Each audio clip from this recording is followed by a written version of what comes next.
కళ్యాణి ప్రమాదంలో ఉంది దీప. తనను ఒకటి చంపాలని చూస్తున్నాడు. తను ఎన్నో ఆశలతో మీ దగ్గరకు వచ్చింది.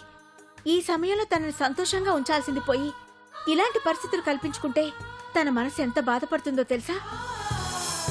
కళ్యాణి కొద్ది రోజులు నాకు భారీగా నటించింది.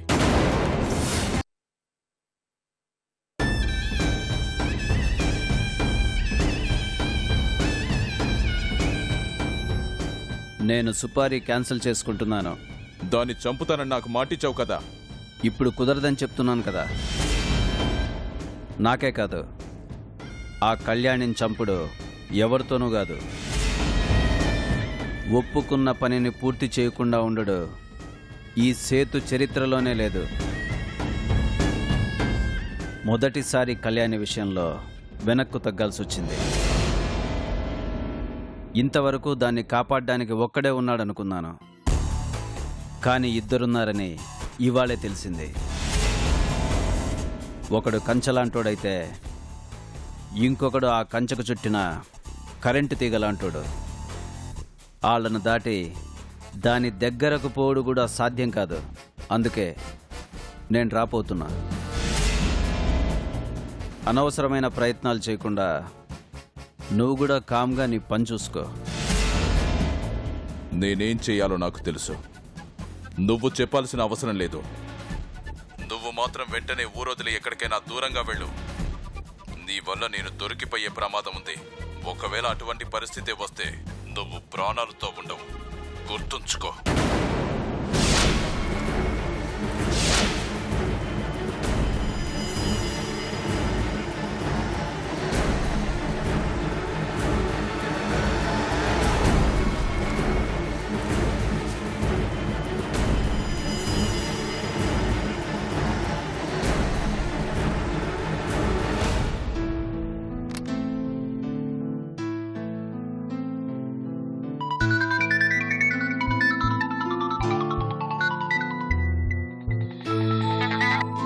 హలో బాబు ఆకాష్, నేను స్వప్న వాళ్ళ నాన్న మాట్లాడుతున్నాను.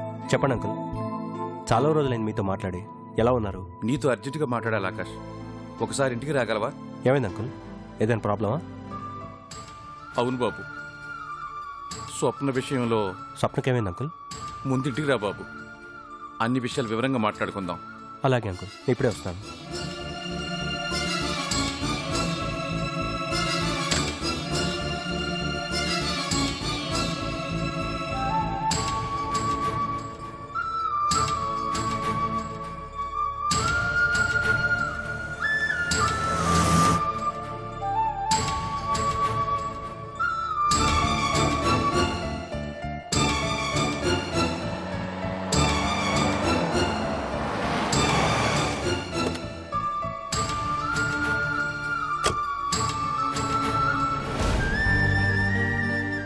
కూర్చో బాబు.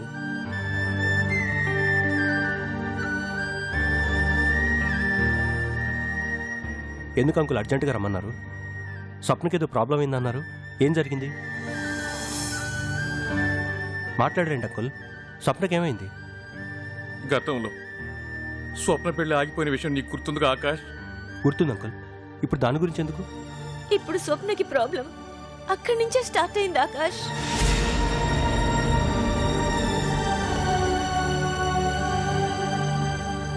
అప్పుడు స్వప్న మోసం చేసి పెళ్లి చేసుకోవాలని చూసినవాడు మళ్ళీ దాన్ని ఇబ్బంది పెడుతున్నాడు ఆకాష్. ఏం చేశాడు అంకుల్? మొన్న మీ ఆంటీ స్వప్న ఇద్దరు కలిసి మార్కెట్కి వెళ్ళారు బాబు. అక్కడ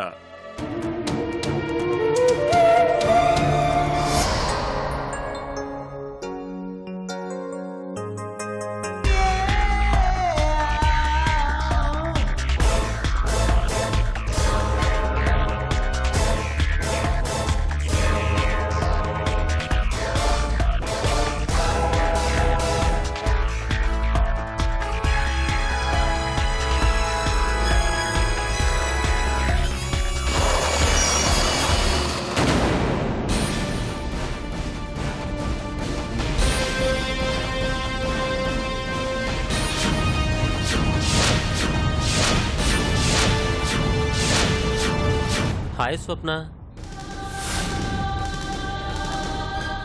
పదమ్మా వెళ్ళిపోదాం. ఎక్కడికే వెళ్ళిపోయేది? ఆ ఆకాష్ గారితో చట్టా పట్టాలేసుకుని తిరుగుతావే, ఏ నాకేం తక్కువ? Mind your own business. పిచ్చి పిచ్చిగా వాక్కుండా పక్కకు తప్పుకొని మర్యాదగా ఇక్కడి నుంచి వెళ్ళిపో. ఏంటి తెగ రెచ్చిపోతున్నావు? నీకు ఆకాష్ గారికి లింక్ ఉందని తెలిసినా నీ ఆస్తి మీదున్న మోజుతో నిన్ను పెళ్లి చేసుకోవడానికి సిద్ధపడ్డాను.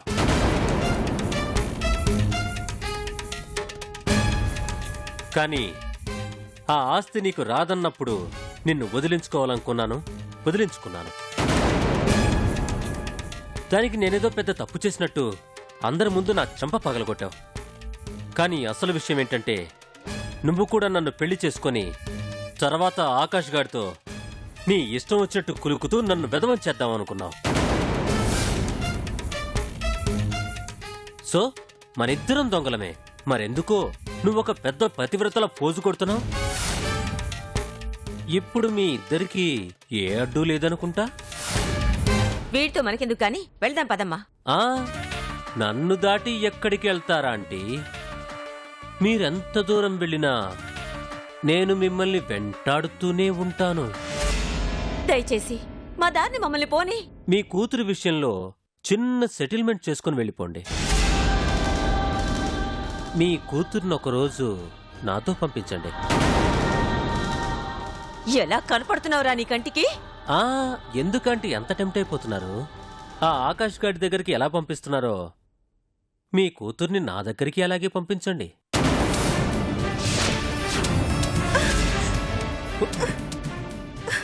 ఇంతకు ముందు ఒకసారి ఇలాగే నాపై చెయ్యెత్తావు.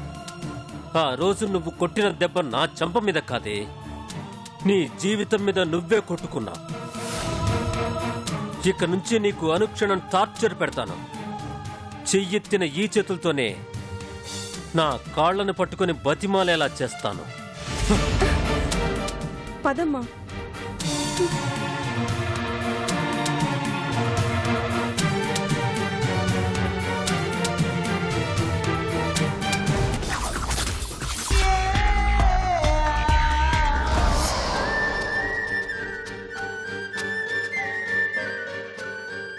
మరి ఇంత జరిగిన పోలీస్ కంప్లైంట్ ఇవ్వకుండా ఎందుకు ఊరుకున్నారు అంకుల్?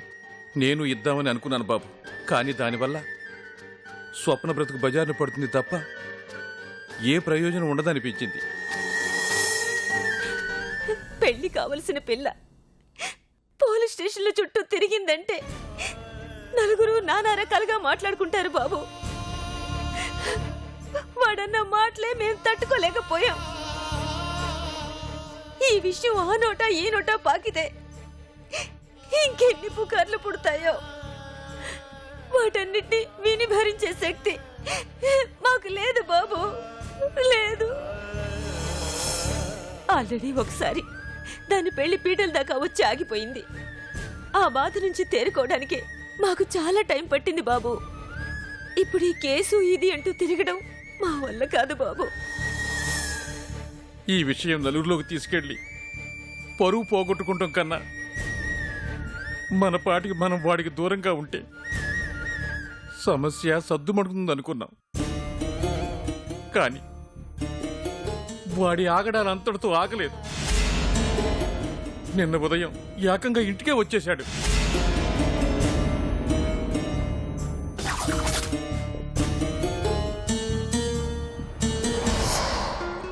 ఏమండి, కాఫీ తీసుకోండి.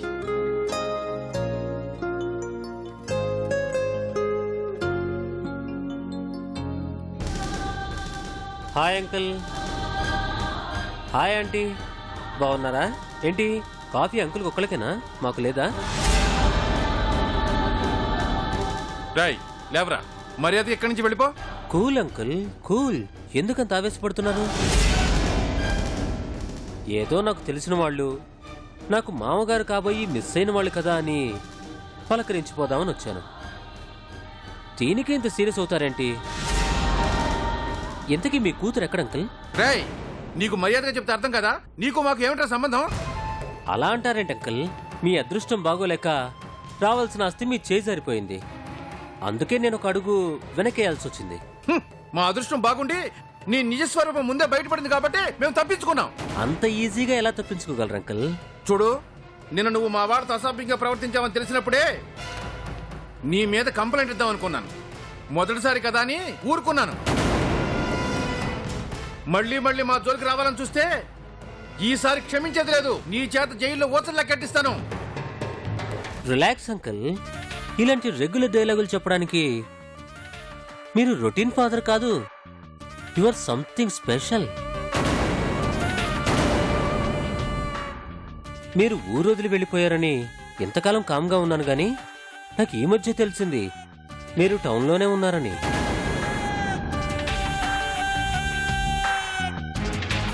అయినా నాకు విషయం అర్థం కావట్లేదు అంకుల్. ఆ ఆకాష్ గడి కన్నా నాకేం తక్కువ? మీ దగ్గర క్యాష్ లేదని మీ కూతురుతో పెళ్లి క్యాన్సిల్ చేసుకున్నాను, కానీ ఆ ఆకాష్ గారితో తిరిగినట్లే నాతో కూడా తిరగమని చెప్పండి. అయినా మీరు చాలా స్పోర్టివ్ కదా. రే, ఏంట్రా పిచ్చి పిచ్చిగా వాగుతున్నావు? బయటికి పోరా. నువ్వలా కోపంగా చూడకు స్వప్న. ఆ చూపులు నన్ను ఇంకా రెచ్చగొడుతున్నాయి, నన్ను పిచ్చివాణ్ణి చేస్తున్నాయి. ఛీ! అయినా నేను అంకుల్తో డీల్ కుదుర్చుకోవడానికి వచ్చాను. నువ్వు మధ్యలో ఎంటర్ అవ్వకు ప్లీజ్. రేయ్, నీతో నాకేంట్రా డీలు?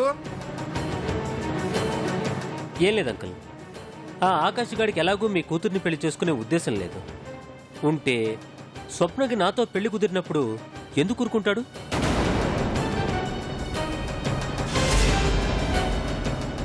సో వాడు కూడా మీ కూతురు మెడలో తాళి కట్టడు. స్వప్న వాడితో తిరుగుతుందని ఈ లోకం మొత్తానికి తెలుసు కాబట్టి తనను చేసుకోవడానికి ఎవ్వరూ ముందుకు రారు, ఈవెన్ నేను కూడా.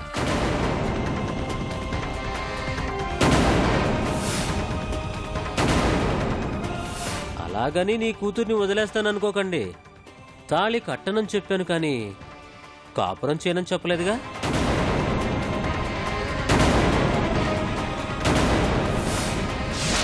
నేనేదో తప్పుగా మాట్లాడుతున్నాను అనుకోకండి. ఇది న్యూ ట్రెండ్, లివింగ్ టుగెదర్. ఈ ట్రెండ్ కొత్తదైనా మీ అమ్మాయి క్యారెక్టర్కి ఇది పాతదే.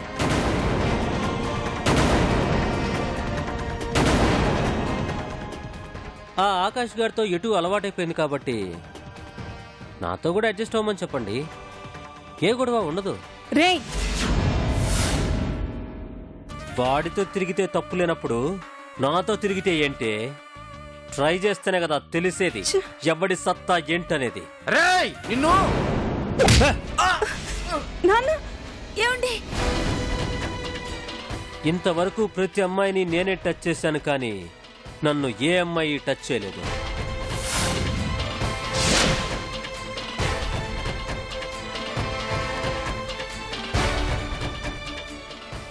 ఈ భయం ఇలాగే ఉండాలి. నేనెప్పుడు ఏం చేస్తానో అని అనుక్షణం నువ్వు ఇలాగే టెన్షన్ పడాలి. రండ్రా.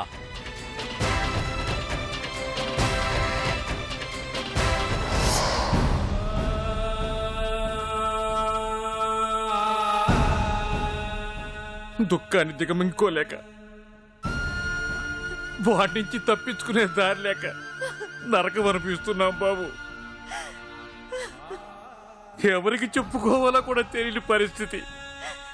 అందుకే నీకు ఫోన్ చేశాను ఆకాష్.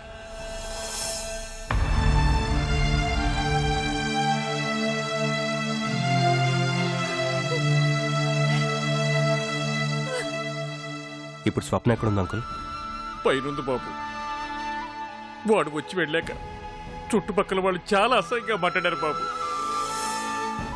అప్పటి నుంచి అది గదిలో కూర్చుని ఏడుస్తూనే ఉంది. ఏ ఆడపిల్లకి ఇలాంటి పరిస్థితి రాకూడదు ఆకాష్. వాళ్ళు తట్టుకోలేరు, వాళ్ళని కన్న వాళ్ళు కూడా తట్టుకోలేరు. స్వప్నని చూస్తుంటే గుండె తరుక్కుపోతోంది ఆకాష్.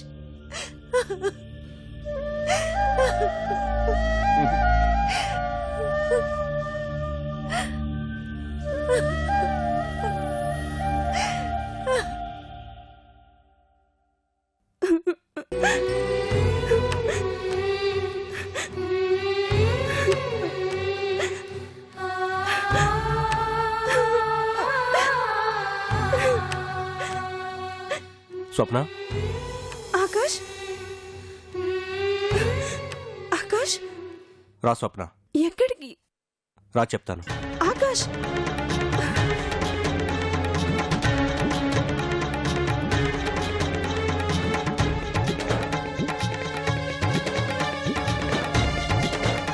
బాబు ఆకాష్,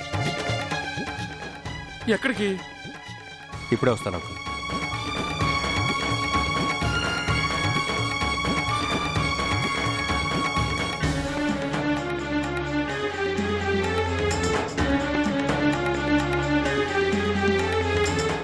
కూర్చో స్వప్న.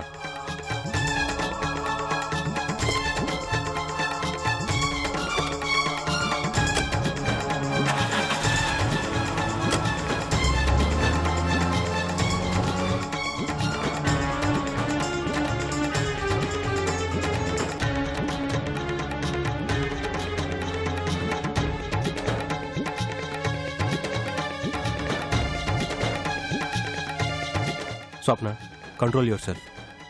ఈరోజు నీ ప్రాబ్లం సాల్వ్ అవుతుంది.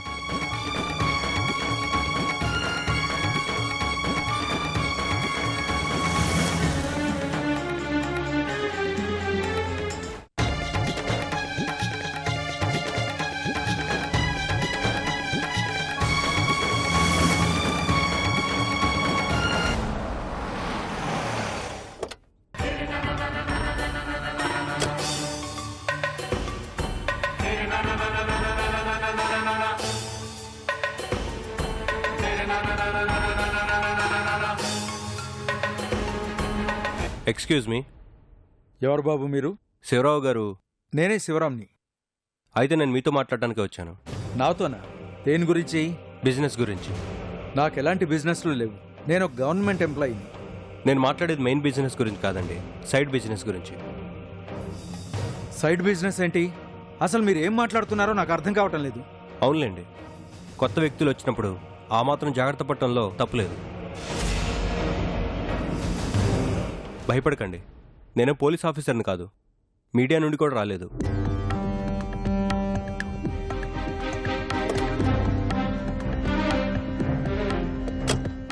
అసలు మీరు ఎవరండి? ఏం కావాలి మీకు? ఏదేదో మాట్లాడుతున్నారు. నాతోనే చెప్పించాలని చూస్తున్నారా? పర్వాలేదులేండి, నేనే చెప్తాను. మీరు మీ ఇంట్లో మీ అమ్మాయితో బిజినెస్ నడిపిస్తున్నారని తెలిసింది.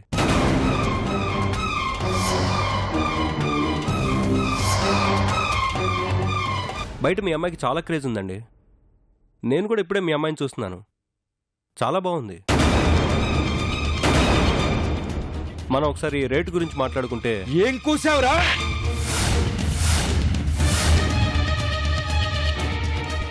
నడవరా బయటికి. ఇంకొక నిమిషం ఇక్కడ ఉన్నావంటే నేనేం చేస్తానో నాకే తెలీదు.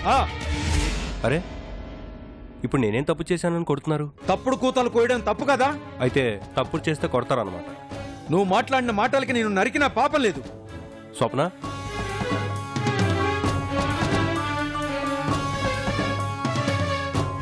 ఈ అమ్మాయి ఎవరో తెలుసా?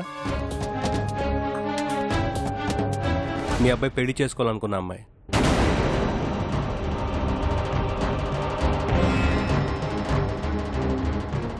పెళ్లి జరగబోయే ముందు మీ అబ్బాయి ఒక నీచుడని తెలుసుకుని పెళ్లి క్యాన్సిల్ చేసుకుంది. అది మనసులో ఉంచుకుని మీ వాడు ఈ అమ్మాయిని రోజు ఇలాగే టార్చర్ పెడుతున్నాడు. ఈ అమ్మాయినే కాదు, తన తల్లిదండ్రులను కూడా రోజుకో విధంగా వేధిస్తున్నాడు. అలాంటి మీ అబ్బాయిని ఏం చేయాలండి? మీరు పొరపాటు పడుతున్నారు. మా వాడు అలాంటి వాడు కాదు. చూడండి, మీరెవరో కూడా నాకు తెలీదు. అలాంటిది మీ ఇంటికి వచ్చి మీ అమ్మాయి గురించి అసభ్యంగా మాట్లాడాల్సిన అవసరం నాకేమని చెప్పండి. నన్ను క్షమించమ్మా, మిమ్మల్ని బాధ పెట్టాలనో కించపరచాలనో అలా ప్రవర్తించలేదు. ఒక ఆడపిల్ల ఆవేదన, ఆవిడ కన్న తల్లిదండ్రుల బాధ ఏంటో వీళ్ళకి అర్థం కావాలని అలా మాట్లాడాను. నేను డైరెక్ట్గా పోలీస్ స్టేషన్కి వెళ్ళి మీ అబ్బాయి మీద కంప్లైంట్ ఇవ్వచ్చు, కానీ అలా చేయటం వల్ల మీ అబ్బాయి జీవితం నాశనం అవుతుంది. అందుకే ఈ విషయాన్ని మీతో డీల్ చేయాలని వచ్చాను. నాకు కావాల్సింది మీ అబ్బాయికి శిక్ష పట్టడం కాదు, అతను మారడం.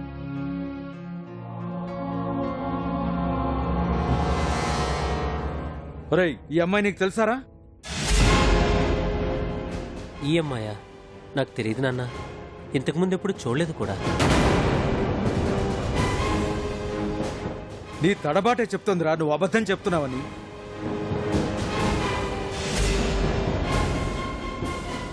అది కాదు నాన్న. నోరు మూయ్! ఛీ! ఎలా పుట్టావురా నా కడుపున? నువ్వు పుట్టినప్పుడు నా వంశ గౌరవాన్ని నిలబెట్టే కొడుకు పుట్టాడని ఎంతో మురిసిపోయాను. కాని నీ వల్లే నా ఇంటి ప్రతిష్ట వీధి పాలవుతుందని ఊహించలేదురా.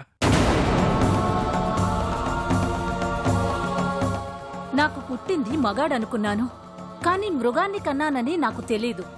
తెలుసుంటే పుట్టగానే గొంతు నులిమి చంపేసుండేదాన్ని. అమ్మా, ఛీ! ఈ రోజు నుంచి నన్ను అలా పిలవకు. నీకు తల్లి నేను తలుచుకుంటేనే నా మీద నాకే అసహ్యంగా ఉంది. ఒక ఆడపిల్లకి అన్నమే ఉండి ఇంకో ఆడపిల్లతో అంత అసభ్యంగా ప్రవర్తించావంటే నువ్వు అసలు మనిషివే కాదు. ఇవాళ నీ వల్ల నేను మాటలు పడాల్సి వచ్చింది. నీలాంటి అన్న ఉన్నా ఒకటే, లేకున్నా ఒకటే. ఛీ! నీ మొహం చూడాలంటేనే కంపరంగా ఉంది.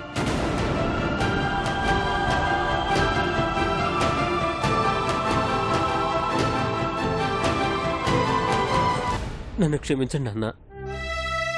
నన్ను కాదనుకుందన్న కోపంతో ఆ అమ్మాయితో సైకోలా ప్రవర్తించాను. నేను చేసింది ఎంత పెద్ద తప్పు ఇప్పుడే నాకు అర్థమైంది. చేసిందంతా చేసి కాళ్ల మీద పడితే తప్పు ఒప్పవుతుందా?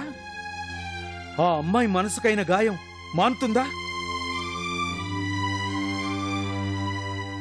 లేదు నాన్న, నిజంగానే నా తప్పేంటో తెలుసుకున్నాను. ఇంకెప్పుడు ఎవరితోనూ అలా ప్రవర్తించను. నన్ను నమ్మండి అన్నా, క్షమించానని చెప్పండి అన్నా. అమ్మా, నువ్వేనా చెప్పమ్మా. నీ మీదున్న నమ్మకం పోయిందిరా. అయినా నువ్వు మారావని నమ్మాల్సింది, నిన్ను క్షమించాల్సింది మేం కాదు, ఆ అమ్మాయి. నువ్వు నిజంగా మారుంటే ఆ అమ్మాయి కాళ్ల మీద పడి క్షమాపణ అడుగు.